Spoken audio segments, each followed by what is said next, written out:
Kahit busy ka, na katulad ko, para sa'yo, ang negosyo ito. Just Hawakan mo. Record mo lang. Pangatlo, nagdududa ka kung legit ang negosyo ito. Legit ito. Just believe. Inagdag ko ang pang-apat. Kung hindi naman mataas ang pinag-aralan mo at nagdududa ka pa sa negosyo natin, ay just believe ka naman, tinamaan ka naman tayo. Okay? So, maraming bago. Magpapakilala po muna ako. Ako po si Atty. Drew M. Magturo. Magturo po ang apelido ko kasi po nananalaytay sa dugo ko ang Magturo. Naniniwala po ba kayo? Kung hindi ako nagturo habang ako nabubuhay, isusunod pa ako ng aming mga ninuno. Ang first name ko po ay Andrew. Sa mga kalalakihan, you can call me Drew. Sa mga kababaihan, you can call me anytime. Wow! Ang middle initial ko po ay M. Kasi po ang middle name ko, Magaling. Tawagin mo Atty. Drew Magaling. Magturo. Okay mo ba yan? Kwentuhan lang. Okay? First, ako po ay isang abogado. I have been in the practice of law for more than 28 years. Hindi ako tatlong ng abogado, 5 taon. Ako po ay matagal ng abogado. 28 years na po in the practice of law. First 3 years ko po, as a background, isa po akong corporate lawyer sa Makati. Mataas ang sweldo. Kasi corporate lawyer eh. Pero malungkot. Bakit? Kaliwa ang kanan, harap likod, puro libro. Pag kinakausap yung libro, ayaw sumagot. Kaya pag kinausap ko kayo, sumagot kayo, kasi hindi naman kayo libro. Saan gwapo? Sa personal o sa picture? Personal! Pag sinabing corporate lawyer, ito po isa ngayon ng pagiging abogado ng malaki ang kita. Kasi bakit kumpanya ang nagpapasweldo? At hindi basta-basta nag-hire ang kumpanya. Dalawang qualifications na alam ko sa pagiging corporate lawyer. Number 1, dapat matalino ka. Hindi mag-hire ang kumpanya, pasweldo na paewan-ewan. Dapat matalino ka. And number 2 na qualification, dapat guwapo ka. Mahirap yung qualification ng matalino, pero yung guwapo, mentor and boy. After 3 years sa corporate lawyer sa Makati, 9 years naman po ako na corporate lawyer sa isang malaking real estate company na pagmamayari ng Rocky Senador.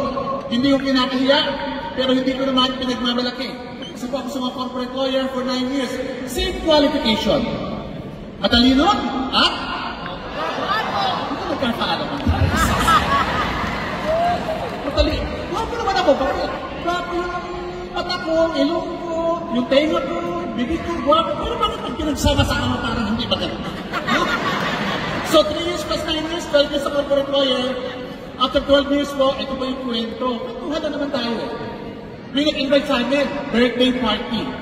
Birthday party, 7 o'clock. At dahil birthday party po yan, 5:30 pa lang po ng hapon, nandun na ako. Bakit kailan? Patay gutom. 5:30, 6 o'clock, 6:30, 7 o'clock, wala pa po kainan. 7:30, 8 o'clock, pinag-dito naman na po ako sa gutom. Wala pang kainan. Imbis na ilabas yung pinggan, nilabas whiteboard, may mapapaliwanag. So, alam na. Sabi ko na, isahan ako nito. Gusto ko na umuwi ng bahay, kailan ma-traffic, hindi ko itong traffic. Nalakas ang ulan, ma-traffic, bumabaha. Gusto ko na umuwi, pero sabi ng barkada natin, 30 minutes lang. Makinig ka lang. So, makinig naman ako. At dahil matalino akong tao, naintindihan ko yung pinaliwanag. At dahil naintindihan ko, isa lang ang maliwanag na konklusyon nung gabi yun. Naintindihan ko, tama? Ang sabi ko, ayaw ko na. Bakit? Naintindihan ko. Maraming tao ayaw sa itong klase ng negosyo, pero pag tinanong mo naman, hindi naman naintindihan. Ano kaya yung inaayawan? Medyo bukal din, ano? So ayaw ko kasi, number 1, mahilig ako sa ebidensya. Number 2, matigas ang ulo ko.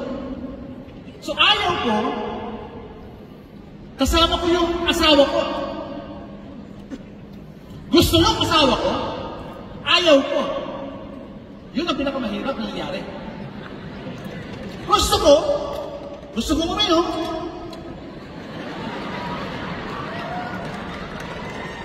Ayaw ng asawa ko. Eh, sino ba nasusunod sa bahay? Lalaki o babae? Babae! Babae. Tama. Ayaw ko, gusto niya, edi, sinunod ko yung asawa ko. Kasi yung asawa ko po ay isang judge. Susundin, hindi. Susundin. May warrant na pares ka. Pwede ba tawagan tumayo mo na aking magandang asawa? Hindi na po basta-basta judge yan. Okay? Actually, siya po ang naghatid sa akin sa ganitong klaseng negosyo. Yung asawa ko po, for your information, para makakita niyo kung sino nakatayo. Diba? Yung asawa ko po ay inimbita last month ng US government just to attend the seminar ng Association of American Judges sa US. Okay lang po ba yan? Big time hindi. Mas big time yung asawa. So ayaw ko yan. Gusto ng asawa ko. Bahala ka sa buhay ko. Bahala ka. Gawin mo yan. So umuwi yan ng madaling araw. Nagpitraining from Laguna pumunta. Alas na sa madaling araw. Kasama yung mga nagkakaprobinsya. So nagsisigawan, nagpapalakpakan. Sabi ko talagang mga adik ito mga ito Hindi ako naniwala. Ayaw ko talaga. Kaya lang tumating ang mga pagkakataon, pati nanay at tatay, kung nakikipalakpak na rin. Medyo sabi ko, alam nga nila ito May style siyang ginawa. Parang kultuhan lang naman tayo. Inimita ko ng asawa ko sa Ortigas, bumili tayo ng products. Ipagmaneho mo ako, masunuring asawa, tama. Pinagmaneho ko siya. Sabi sa akin, tapos na nagpamaneho na ako. Nagpamaneho na ako. Sabi sa akin, umakyat ka, pera ng credit card mo. Di binigay ko yung credit card ko. Hindi, umakyat ka na pa may pinipirmahan. Pag akyat ko doon, sabi sa akin, mahaba ang pila. If I were you, makinig ka muna ng seminar. Pag tingin ko kanya, maraming tao. Tapos may pinuno ng sindikato at kulto, yung speaker. Sabi yung pinuno, style pala niya yun. Dumarating ang mga linggo buwan, napapaupo sa bandang kita sa harapan, at nung napanood na sa harapan, naintindihan ko na, maganda pala. Sumobra naman ang naintindihan ko. Dati nakaupo na ako, ngayon nakatayo na ako dito para magpalito. Yeah! Isa sa mga lessons na natutunan ko, you cannot escape your destiny. Pag may nakatakta pala sa iyo, Lord, wala kang magagawa. Tama. At yung pagkakapahinto ka sa inyo dito, pagkakasali mo sa Alliance in Motion Global, it's part of God's mysterious design. Amen? Amen! Hallelujah! Praise the Lord! Sumali po ako sa Alliance in Motion Global, January 2019, through President Joseph Lim. January 2019, sumali po sa Alliance in Motion Global. After 2 weeks of doing the business, ako po ay naging Gold Executive Awardee. Wow! After 2 weeks. And after 2 months of doing the business, I earned my first million. Doing the business part-time. Okay lang po ba yun? And also, noong 2019, ako po ang 2019 Rookie of the Year. Okay lang po ba yan? Attorney, bakit ka mabilis? Ang tanong ko, bakit ka mabagal? Kasi sigurado ako na maganda ang Alliance in Motion Global kasi ako naniniwala sa kumpanya. Marami na rin po ako mga awards. Top 9, top 18 ng pandemic, after pandemic, top 6, top 3 ng Project High, top 500, top 200 ng company. Okay lang po ba yun? Doing the business part-time.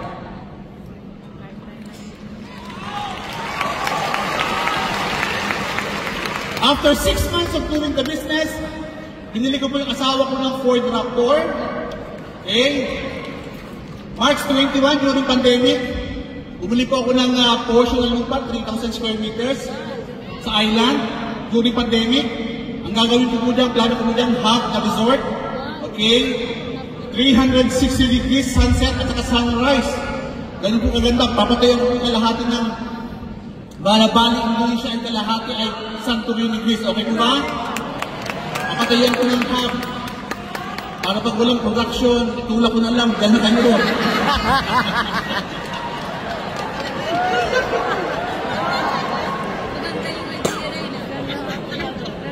Okay. April 2022, I was able to buy Mercedes-Benz. Wow. Gusto ko lang ma-feeling experience of driving a luxury car. Kala ko nung bata pa ako ang nagmamanero ng mamayari ng Mercedes-Benz. Matanda, Chinese negosyante, hindi pala. Sa Alliance in Motion Global, pwede pala ang bata at guwapong tulad ko. Walang pag inaampag po kayo dyan, may lumalabas ang cup of coffee, totoo. Nag-resensya na kalikuli-ko. Sabi, no? Actually, hindi ko naman pangarap ang Mercedes-Benz. Kaya lang makikita mo talaga sa Alliance in Motion Global, pati hindi mo na pangarap, pwedeng matupad. Okay, January 2023, last year, nakabili po ko ng 300 square meters of prime subdivision sa Mission Hills sa Antipolo. Okay, ito na po. Pagkape-kape, pag-travel-travel, okay lang po ba? Nagkakape kayo ng likod? Nagkakape po ako sa Starbucks.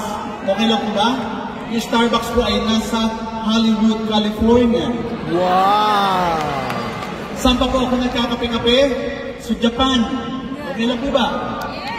Saan pa po ako nagkakape-kape? Sa South Korea. May dalang baso. Talo ka pa po ng Macdo. Maraming naaabot. Saan pa po ako nagkakape-kape? Sa Spain. Wow.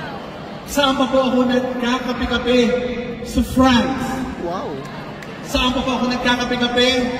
Sa Italy. Saan pa po ako nagkakape-kape? Sa Mediterranean Sea. Wow. Diba? Naalala ko yung barko po niyan kasi cruise po yan sa Europe. Okay? Cruise po yan sa Europe kasi laki po ng Megaball. Nagbabalik sa alaala ko yung picture ko. Sabi sa akin, mag-drawing ka ng barko at aeroplano. O drawing ko, mas malaki yung aeroplano kaysa sa barko. Sabi ng picture ko, wrong! Never na magiging malaki ang barko sa aeroplano. Ay nung nakita ko yung cruise namin, mas malaki ka sa aeroplano. Kaya hinahanap ko talaga yung picture ko. Mali-mali ang tinuturo talaga. Diba? Saan pa ako nagkakape-kape? Sa Rome, Italy. Mamma mia. Saan pa ako nagkakape-kape? Sa Athens, Greece. Grabe. Saan pa ako nagkakape-kape? Sa Santorini, Greece. Wow. Saan pa ako nagkakape-kape? Sa London. Grabe. Alam niyo po, isa sa mga natutunan kong lesson, ang bawat trip is an educational trip. Ma-expose kayo sa first world. Doon kayo magkape, doon kayo mag-travel. Kasi pag nakikita mo yung mga mayayaman sa Europe, iba ang vibrations. Kung hindi nyo maka-afford na magkape sa abroad, magkape kayo sa mamahaling hotel. Mura lang. Magkano ba yung 300 na kape versus yung coffee dyan? Iba ang vibrations na uobserbahan nyo ng mayayaman, paano sila mag-dress, paano sila gumalaw, paano yung tonality ng voice nila, paano yung diction nila. Marami kayong matutunan pag nagkape kayo sa mamahaling lugar o sa hotel. Saan pa kayo nagkakape-kape? Sa Scotland. Okay lang yan. Grabe, Europe. Saan pa ako nagkakape-kape? Sa Las Vegas. Few weeks ago, nasa US po kami. Las Vegas. Saan pa ako nagkakape-kape? Sa Arizona. Okay na po ba? Saan pa ako nagkakape-kape? Sa Hollywood. Ay, grabe. Yun, magaganda po yung picture, pero alam niyo po ba, yung behind the scene, the beautiful picture sa US. Few days ago, bago po ako mag-travel, na-disgrasya po ako sa bahay. So mag-claim na ako sa OBI. So ayos ang ali dyan. Kasama ka sa testimony, ha? Few days ago, nakakilang ako. So isipin nyo, sinama ako ng asawa ko for me to assist her. Ako ang in-assist niya hanggang airport lahat. So basically, hindi ko na-enjoy.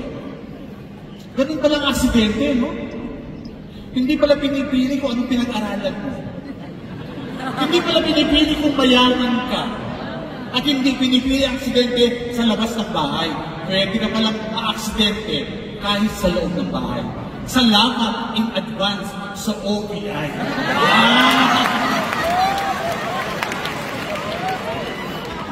Ito po yung result ko in 5 years. Kotse, Pero para sa akin, hindi material result eh. Yung personality development.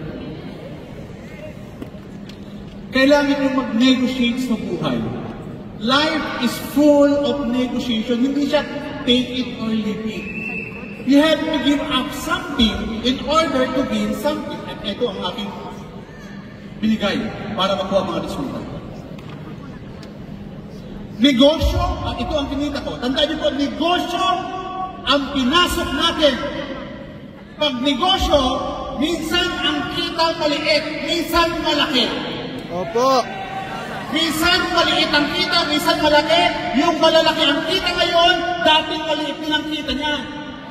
At yung ngayon ay maliliit ang kita, dati malaki din ang kita niyan. Umiikot. It's a cycle.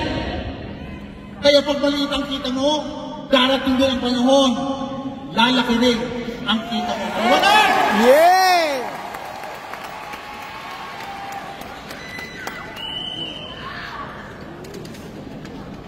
What if, after 5 years, magtatagumpay ka? What if, after 5 years, magtatagumpay ka? Paano mo haharapin ang mga challenges ngayon? Pipigay ka ba kung alam mo after 5 years, magtatagumpay ka? Awalan ka ng tao, okay lang. Yes. Pag nawala ka ng tao, naubos ang tao mo, ibig sabihin, tapos na sila sa misyon kung sumali sila. Hindi sila masamang tao, na-fulfill lang nila yung kanilang goal pag sa pagsali sa team mo. At kung maliit man ang kita mo, it's okay. Yes. Huwag mong aasamin ang malaking kita o magandang resulta. Ang asamin mo ay pagka meron ka ng tamang ugali para harapin ang mga challenges na kailangan para matagumpay.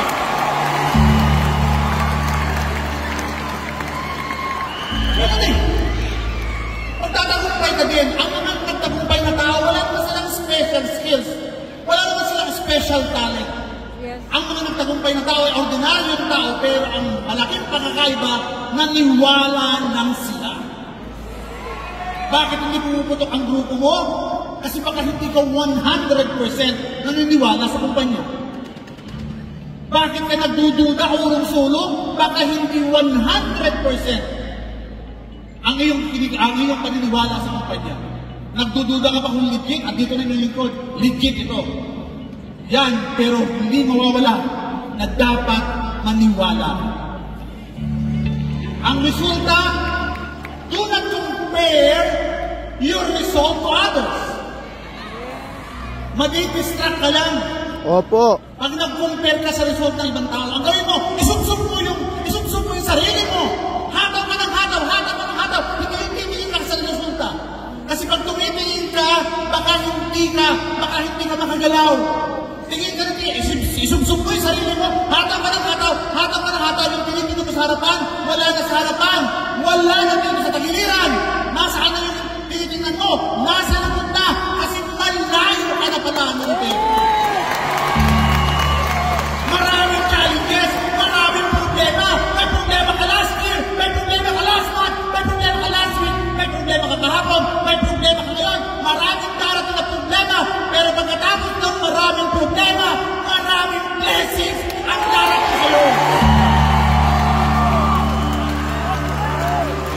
Saan nagsimula lahat? Maniwala ka. Just believe now and beyond. Tanong, naniniwala ka ba? Opo. Naniniwala ka ba? Nailangat ka! Kung naniniwala ka, nayayaman ka, power of the words, bibigyan ko kayo ng 10 segundo. Sasabihin mo sa 10 tao na nandito, nayayaman ka. Okay lang ba yan? Hindi mo tatapikin.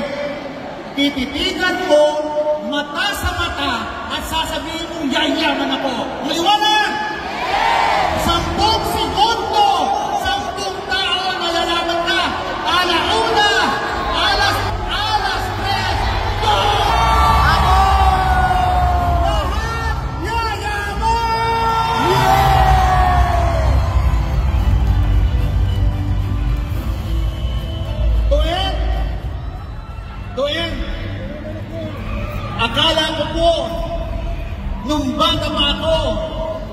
pinakamagandang trabaho sa buong mundo, maging abogado. Mali po pala ako. Ang pinakamagandang trabaho po pala sa buong mundo ay yung trabaho na kaya mong baguhin ang buhay ng ibang tao. Ako, si Atty. Drew Magturo, ipinagmamalaki ko na magkakasama tayo sa pinakamagandang trabaho